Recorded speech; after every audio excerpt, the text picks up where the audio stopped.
In today's viewer edit, I'm gonna take this rainy picture from Jonas and I'm gonna try to edit it in Lightroom. This will certainly not be a tutorial because I'm really just gonna play around with some different looks and at the end stick with whatever I like best. It's really difficult for me to edit this kind of picture because I'm just not used to edit such rainy pictures. I really do mostly very dramatic, very dynamic, very bright pictures. But I really like this picture, so that's why I thought I'd just give it a shot. I think I'm definitely going to go with a very moody, dramatic and dark kind of look. I'm not quite sure if I want to go for black and white. I actually kind of like the color here, especially in the foliage. So let's get started. I think I might even bring down the overall exposure a little bit to really give this picture a very dark mood. And in terms of shadows, I like to raise the shadows quite a lot of the times, but here it really doesn't work, so let's just leave that at 0. Instead, I think I'm gonna raise the blacks so I can bring the contrast a little bit more to the right. Then clarity, I think I might even go a little bit into the minus clarity for the global one and then try to add some local clarity a little bit later. But for now, I think that works pretty well. And the next big question is, should I bring down the highlight so I retrieve all of this cloud detail, or should I leave it like that? Because both of these looks are looking pretty good to me. They're very different, but at the end, I think I like the look with the cloud structure even more. It does work a bit better for the overall mood as well. The only reason why I thought sticking at 0 here is because there's even more of a differentiation from the sky to the foreground, rather than making both relatively even. I mean, both are very different looks, but at the end you have to decide for yourself which one you like best. But anyways, I'm gonna bring down the highlights here and I'm gonna bring up the whites to get some of that dynamic in the picture back. And the shadows, I think, well, maybe I'm even gonna bring down the shadows a little bit here. So then color temperature, let's just quickly adjust that one.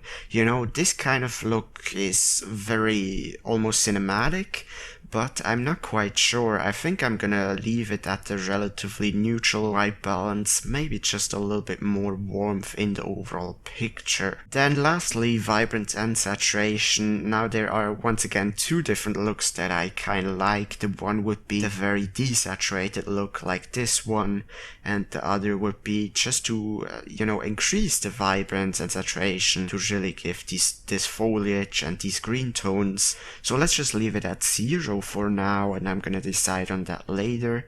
But first, let's go to the total curve. And here I'm also gonna move around these sliders. Really knows that tactic with the tonal curve.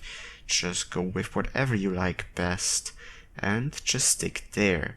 So that really has made the picture even more dark, even more dramatic from before to after. Not that big of a difference, but it definitely helps. And split toning, here you could go for a very, well, I guess, artistic kind of look like this, or really add some color. For example, this looks very mysterious, but at the end I think I'm gonna leave it relatively neutral. I might actually add a little bit of green here just to give it sort of a film look. So here's before, here's after, maybe even a little bit less saturation. Then detail tool and all of these other things, I don't really think that I'm gonna play around with them too much, since this is just about the overall look. Maybe just gonna try to add a little bit of vignetting here in the corners.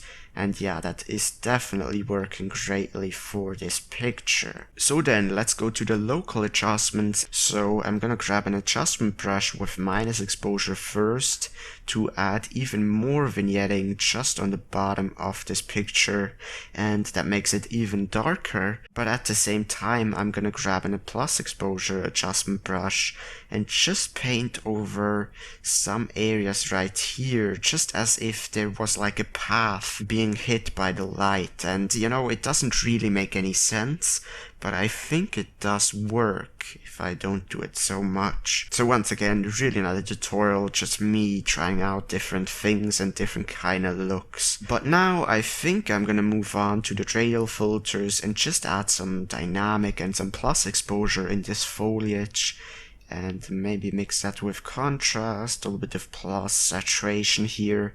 And I really just want to at least bring some dynamic into this picture and make some parts a little bit brighter, but I think it actually really works if I don't do it too much. Always want to make sure that you still leave some dark portions so you get a nice sense of differentiation. Let's just add a few more very small right here, and duplicate that one as well, and maybe just the last one of this tree right there. Then in additional dodge and burning, let's see, maybe on the other foliage as well, some filters, really just getting some interest in the lighting in this picture, and maybe some more over here, another one over there, and just make some spots, even if it's just very small, a little bit more interesting. So I don't think that I necessarily have to add any negative exposure radial filters because the picture is already pretty dark and pretty moody. However, I might try to grab an adjustment brush and go into the minus exposure and really just add very small strokes over this grass right here to simulate some of this light being blocked by these branches.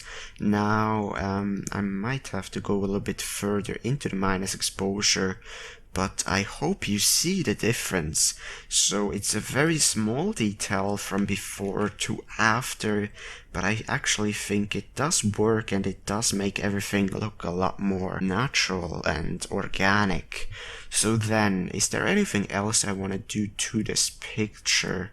I mean, once again, in terms of the vibrance, I really don't know if I want to go down or up with it. I think both looks work really well, but at the end, I'm just gonna leave it up to you. Let me know in the comments which one you like better, with the plus vibrance or bringing down the vibrance. That definitely makes everything look even darker and even more dramatic. But I think there's just a certain beauty to bringing up the vibrance. Well, anyways, I think I'm just gonna leave it at 0, you know, a nice in between if I don't have any idea what I'm gonna do. And I might just add a little bit of tint lastly to kind of get rid of some of that green tone. I know I've added some split toning green, but it might have been just a bit too much for this foreground. So yeah, let's see where we started at. Let's go here into the history, and this is the starting point, and this is what I made out of it. You know, I don't know if you like it. It's definitely very different, very dramatic compared to before. But of course, once again, there are a ton of different looks that you could go for. You could make everything even more dramatic, even darker. But I think just leaving it like this is a good kind of overall look. Thank you very much for watching. Be sure to subscribe if you haven't done so already. And of course, as always, take care. I just wanted to let you know real quick that someday in the next week a new microphone should arrive, and it should greatly improve the sound quality, because right now I'm using like a $10 headset microphone and I'm using 4 different audio filters in 2 different programs to even make it remotely sound acceptable. And this is, by the way, the microphone just recording directly without any audio editing, so you really hear how bad and how tinny it is. And sometimes I just speak and I, really think that I put some emotion in my voice, but it just doesn't transfer over the microphone. So I really hope that this new microphone is going to increase the sound quality and improve the sound quality greatly. So I just wanted to let you know that there is hopefully a better sound coming very soon. And until then, please take care and have a great time.